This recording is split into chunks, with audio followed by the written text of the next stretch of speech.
Among linguistics nerds, it is increasingly common to hear the claim that languages are growing more analytic and less synthetic over time, especially Indo-European ones. But is this really true?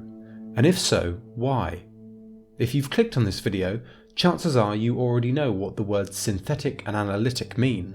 But for those that don't, here's a short overview. Generally, languages exist on a sliding scale between being analytic and synthetic. Analytic languages don't make much use of inflection to convey grammatical meaning, relying instead on word order, extra prepositions, and more words to convey the same meaning. By contrast, synthetic languages make extensive use of inflection to convey meaning, for example by having suffixes on verbs and nouns. Analytic languages have low morpheme-to-word ratios, whereas synthetic languages have high ones.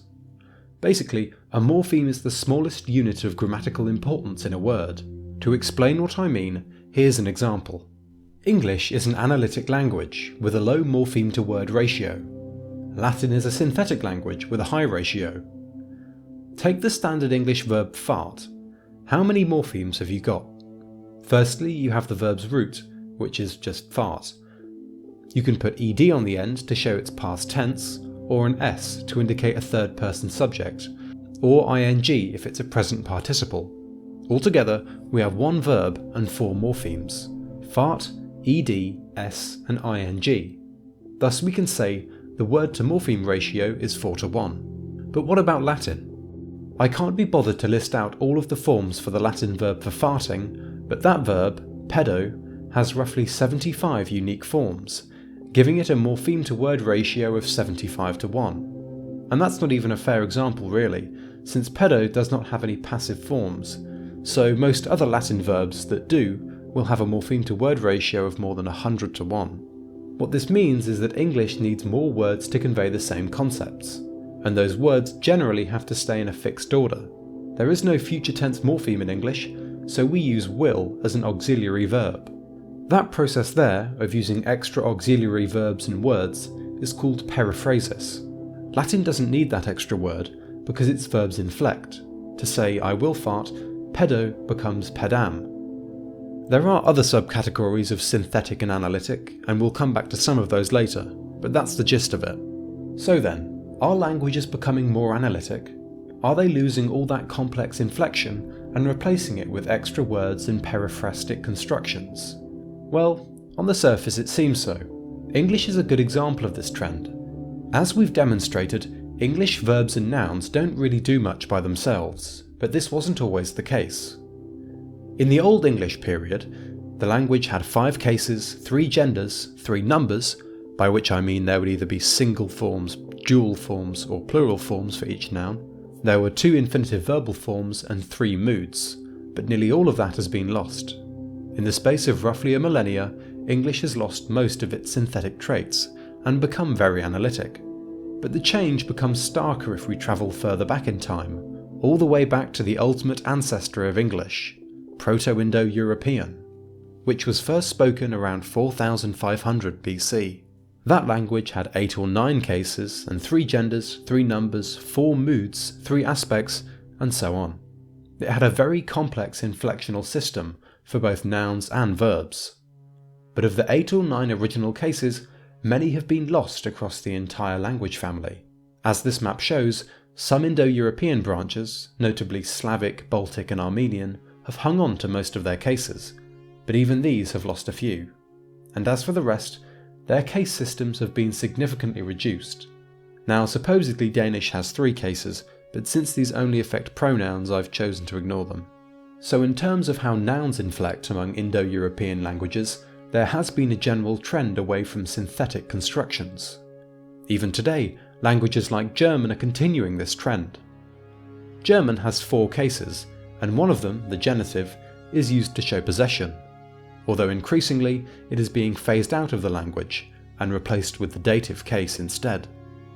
For example, both die Hauptstadt des Landes and die Hauptstadt von dem Land mean the capital of the country, but the former is genitive and sounds slightly more old-fashioned. Increasingly, it is being restricted to formal and academic contexts, and German might soon be left with just 3 cases. Elsewhere, however, Languages like Russian are clawing back cases which they had previously lost. By the 16th century, the Russian vocative case, the one you would use for direct address, had died out, but certain names have recently been evolving new and unrelated neo-vocative forms, which basically involve cutting off the endings of names ending in R or Ya. To directly address someone called Vasya, you would say Vas. So Russian might soon end up with a new case, although it's important to note it's unrelated to the old vocative case. Some Indo-European daughter languages have even evolved features not present in Proto-Indo-European. As an example, let's trace the evolution of the future tense in the Romance family. If you speak French, you know that the future tense involves adding on a unique suffix. Je dors, I sleep, becomes je dormirai, I will sleep, and other Western Romance languages will have their equivalent forms too. PIE verbs inflected only for two tenses, past and present, like modern English. At some point in prehistory, the Proto-Italic branch evolved a synthetic future tense, which was carried over into Latin. This was then lost during the late Latin period, mostly because it became hard to distinguish it from the other tenses. So, Latin resorted to an analytic construction, the infinitive form of a verb plus habeo. To say I will sleep, late Latin speakers would have said dormire habeo. But the emphasis placed on habeo as an independent word gradually declined, and it was slowly smushed into the end of the preceding verb. Slowly but surely, dormire habeo slipped into the Old French dormirai. A synthetic future tense was being invented for a second time. Habeo stopped being a word. It was now simply a future tense morpheme. And here we have stumbled upon an important concept: grammaticalization. Grammaticalization is how languages craft synthetic features. It is when independent words stop standing independently and are instead absorbed into other words as a grammatical marker, hence the name. Habeo stopped being a word in this context and instead lived on as several verb endings. There are plenty of examples of this process, going against the notion that languages are always getting analytic with age. Firstly, we have the enigmatic Tocharian languages of the Tarim Basin. Of Indo-European heritage, they were spoken during the late 1st millennium AD and completely reworked the Indo-European case system. Proto-Tocharian lost half of the 8 or 9 PIE cases and then developed 7 new ones, bringing its total up to 11. So where did they all come from? Again, the answer is grammaticalization. Most of these new cases were to do with location, and they all emerged from postpositions being grammaticalized and absorbed by words. A postposition is exactly like a preposition, except they're after a word rather than before.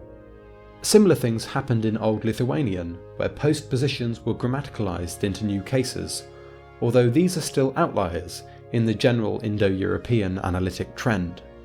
But what can we draw from this? All these languages are just from one family, the ancestor of which had a huge, potentially unstable case system. So do languages really lose their synthetic nature over time, or is this just an Indo-European phenomenon? Apparently, Hebrew and Arabic, two Semitic languages, have also grown more analytic over time. But interestingly, Finnish, a Uralic language, has hung on to the 15 cases of Proto-Finnish, which was spoken over 2,000 years ago. So clearly, not all languages lose their inflection. But why then was Finnish so stable while Latin lost its cases? Well, there are several explanations. One commonly touted reason is that sound changes led to all of Latin's cases becoming very similar, to the point where they became functionally useless. The speakers of late Latin simply could not rely on cases anymore to convey any useful meaning. According to Sabrina Jazz Ainsworth of the Philological Society blog, it's also to do with the specific nature of these synthetic languages, because not all synthetic languages are built equal, and there are two important subcategories, namely fusional and agglutinative.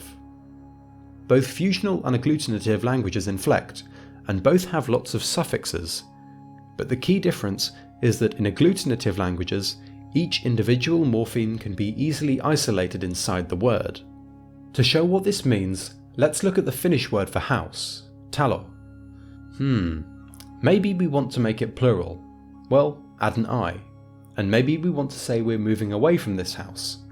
Well, you can use the ablative case just for that, and add the ulta suffix. Maybe we want to say that this is our house that we're leaving. Okay, add the suffix. Together, what do we get? Well, I'm not going to try pronouncing that, but there it is, which literally means from our houses. Look at the word. Each individual building block can clearly be seen. Talo, I, ulta, m. This is a simple example, and there are trickier rules in Finnish, but you get the idea. Each part can be isolated and clearly identified. Now let's try the same thing with Latin. Unlike Finnish, which is agglutinative, Latin is fusional, which means that a single suffix might imply several things. The Latin word for house is domus, and the word for our is noster. If we make them plural and ablative, what do we get? Domibus nostra. If you try and break those words down, you will quickly run into a wall. From the suffix ibus, which part of that is specifically plural and which is specifically ablative? You can't say, because it's simply both. But still, the meaning is conveyed. So what does this mean for Latin and how it evolved? Well, the certainty that Finnish gets from its agglutinative nature apparently makes its case system more resistant to degradation, since the patterns can be easily mapped onto other words and are easy to pick out when speakers are interpreting the language. Furthermore, in Latin, it's not always clear which patterns certain nouns are supposed to be following if you only know one form. Whereas in Finnish, you simply glue on the bit you need and you know you've got it right. And just like Latin, most other synthetic Indo-European languages are fusional, so perhaps this might go some way to explaining why Indo-European languages have seen a lot of their synthetic traits go away. Another explanation I saw for why languages grow more analytic over time is that it's easier for people to learn, so if you have lots of new people learning the language, it will gradually simplify by shedding some of its inflectional features. To be honest, I haven't really looked deeply into it, but I'm not entirely convinced. Again, taking Latin as an example, it didn't undergo its greatest simplification when it was spreading around the Mediterranean during the days of the late Republic and the early Empire, and it was only later when sound changes made the case system obsolete that Latin began to simplify on a major level. Anyway, that's all I have for this video. I'm no expert, but I just thought I'd throw this video out there. I'm interested to hear what you all think, so please comment below if you liked what you saw, especially if you can tell me about non-Indo-European languages and how they evolved, because I feel this video probably had a strong Indo-European bias. I plan to release more linguistics videos in the future, exploring the nitty-gritty of language, as well as other bits and bobs, so if you liked what you saw, make sure to subscribe and stick around.